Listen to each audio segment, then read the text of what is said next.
దేశ ఉపరాష్ట్రపతిగా సిపి రాధాకృష్ణన్ ఎన్నికైన సందర్భంగా గాజువాక బీజేపీ ఆధ్వర్యంలో పోలీస్ స్టేషన్ కూడలిలో సంబరాలు జరుపుకున్నారు. నియోజకవర్గ ఇన్ఛార్జి కరణంరెడ్డి నరసింహారావు ఆధ్వర్యంలో భారీగా బాణసంచా కాల్చారు.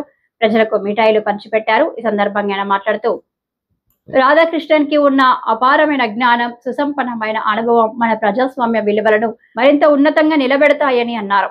ఆయన నాయకత్వ పటిమ దేశానికి ఎంతో మేలు చేస్తుందని విశ్వాసం వ్యక్తం చేశారు. గొప్ప వ్యక్తిని ఉపరాష్ట్రపతిగా ఎన్నుకోవడం శుభ పరిణామం అని అన్నారు.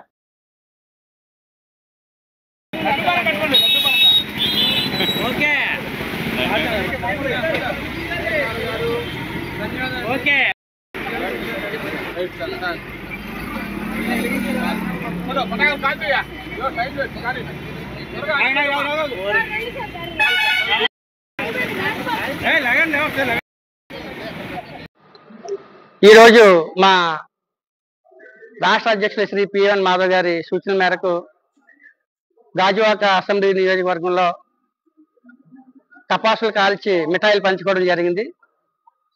దీని యొక్క కారణం ఏంటంటే మనకి ఎన్డీఏ కూటమి అభ్యర్థిగా ఉపరాష్ట్రపతిగా ఉన్నటువంటి శ్రీ పి రాధాకృష్ణ గారు అత్యధిక మెజార్టీతో విజయం సాధించడం జరిగింది.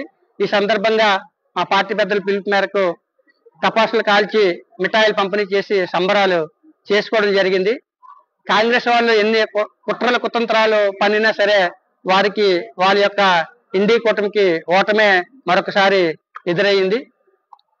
ప్రజాస్వామ్యం ఉండాలంటే, రామరాజ్యం రావాలంటే ఖచ్చితంగా ప్రధానమంత్రి శ్రీ నరేంద్ర మోదీ గారి నాయకత్వంలో మరి మరొక 2047 వరకు వికసిత్ భారత్ లక్ష్యంగా పనిచేసినటువంటి ప్రధానమంత్రి శ్రీ నరేంద్ర మోదీ గారి నాయకత్వంలో దేశంలో మళ్ళీ బీజేపీ ఎన్డీఏ కూటమి రావాలి.